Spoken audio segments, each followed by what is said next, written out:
All right, so there has been a ton, and if you were on our last webinar last month, we talked a lot about Ignite updates, and you're going to see some of those have come back because now they're starting to actually roll out. So if you see things that you've seen before, that's why.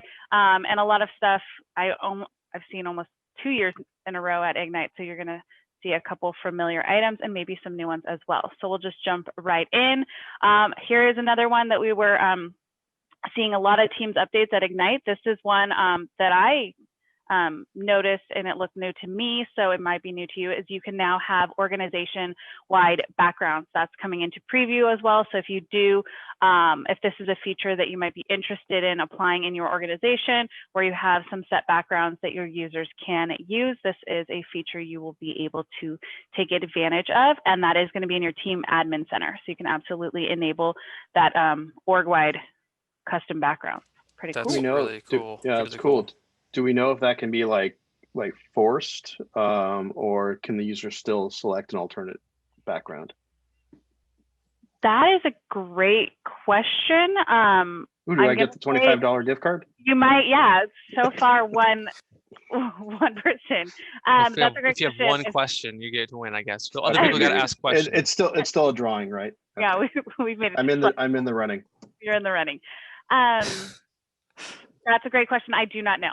So we'll have to look into that. It is rolling out and it is in preview. So that might be something that they enable. But for now, I think you'd still be able to choose your own backgrounds as well. All right, next slide. Okay, this is a new one. So we talk a lot about calendars, shared calendars. This is a new feature that you can have a channel calendar. So if you do have teams or groups that are looking for some shared calendar experiences, this is worth looking into.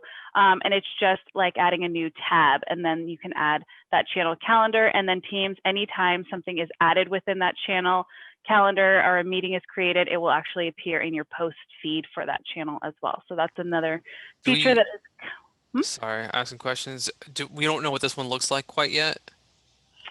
So actually, we should, because it does look like it has rolled out. I haven't personally used it, but this is definitely something to look into. Yeah, very much so. Because if we could actually show it and kind of connect it with a team, that would be really interesting. Especially if if guest users can see it, that'd be even more interesting for some of our clients. They cannot. That's so what I thought. Darn it! That's my note on the bottom corner. Was my call out is channel calendar is only for team members at this time. Guest users. But what that means is licensed users. It's licensed users in your tenant can see the calendar. Not guess. Got it. Okay. Yep. All right. So that's one to look out for. This is another one that we saw a lot of different updates in Ignite. So you're going to have users that might feel a little shift in their team's environment. So just be aware that if you do have folks telling you things are looking a little different, they're not wrong. There is a ton of updates. So for example, sharing experience is about to shift from that bottom bar to the sidebar, giving your users a different user experience. So just something to keep in mind. A lot of changes happening in Teams over the next few months. Oh, my Mac users, I'm so happy to announce reducing your background noise is now a feature in Teams for Mac. So if you are one of our Mac users or you have Apple users in your organization, this is a feature they can absolutely take advantage of. So it should be. Hasn't hit mine yet, but I'm excited. Yep, it's rolling out late April, so it's happening now, but it's going to be going until August. So it may be a while till some of your users get that feature, but very exciting for those on the Mac devices. This I've actually seen in a couple tenants, so you may already be aware of it. I just want to, from the admin's perspective, your users may start seeing these and may not know what they are, which is it's going to call out if a folder is connected to a channel in Teams. So if you're in SharePoint, you're going to start seeing this little gray bar pop up. So I must have been in a tenant in preview, but it is going to be rolling out late May. So do be aware that this is going to start showing up for your users if they are using the SharePoint experience to look at their files. Super cool. This is a new one. So there is a new PowerShell commandlet that is coming.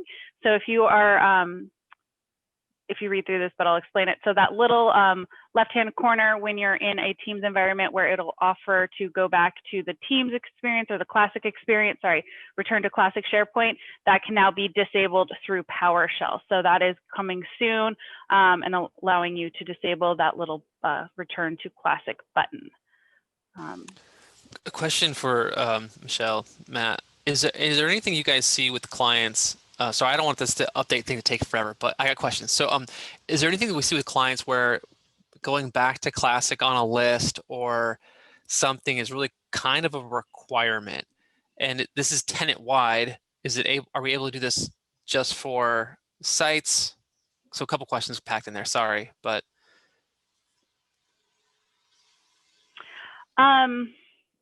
Yes, I've seen some where it was built in a classic environment and it's kind of migrated, and some of the features that they liked that are still rolling into the modern experience where they've kept the classic.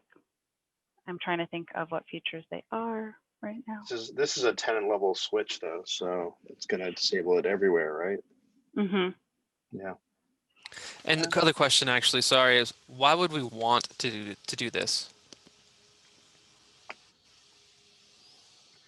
I mean, sorry, I'm the question you guys like, I don't know. I haven't really thought about it yet. I'm not sure, but probably just to enforce a unified experience. You know, you can have a user or reverts a list back in list settings back to a classic experience. And then if you have work instructions or something like procedure documents, it just provides a consistent experience. I think. Okay. Yeah.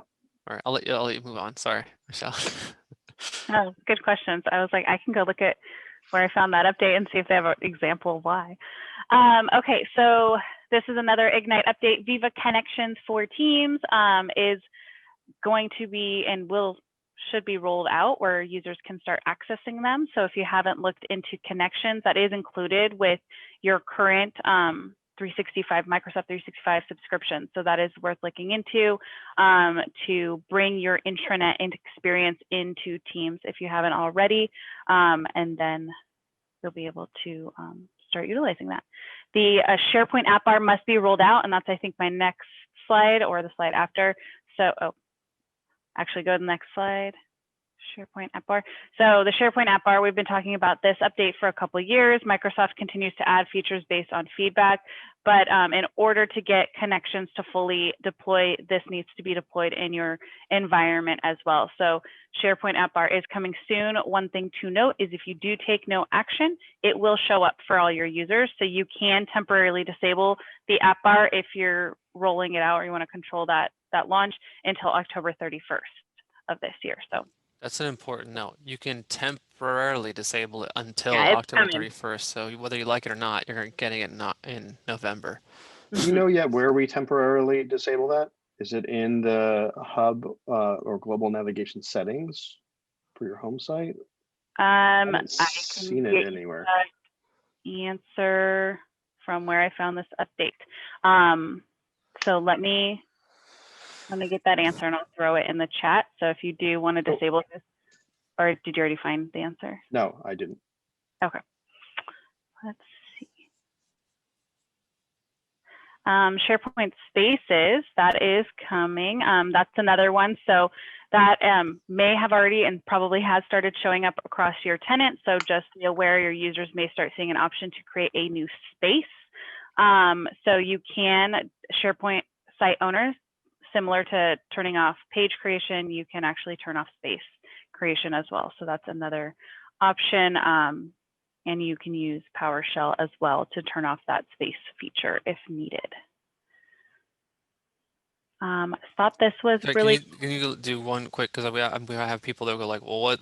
They may not know what a space is. Just space? Really high level, two sentences. Spaces is Spaces is all about AR, VR, and bringing that experience into SharePoint. So we've seen it a lot with 3D renderings. There's probably a better explanation than I just gave, but that's kind of my. Okay, no, that was perfect. That was exactly what I was looking for. I was just kind of gonna do like what? Wait, what's a space? So okay, cool. Thank you. Yeah. some new SharePoint site templates. I know we've had some users using out-of-the-box SharePoint, and so this is a new feature. They're having more and more different types of templates, kind of getting your organization started with new layouts. So departments, leadership connection, even new employee onboarding experiences. So these can be available to your new sites. And then you can actually have from your organization site templates that you can share across the entire org. So if you create a custom version, you can do that. All right, that's the last one, right? That is, and Yeah. then if you do want to temporarily disable the SharePoint app bar, you can do it through PowerShell or SharePoint Online Management Shell. Got it. One thing I wanted to add, I didn't see it on an official notification from Microsoft. I think I might have seen it on social media, but Microsoft is rolling out a change to where if you change the name of a channel in Teams, in the past, it would never change the folder in SharePoint's name. It is now doing that. Oh, that's so cool. Oh my gosh. Yeah, Thank you. so Thank you. Applause for Microsoft, finally. I don't Jeez. know where that is in terms of rollout or anything, but I saw somebody on social media say that they saw this today, and kudos to Microsoft for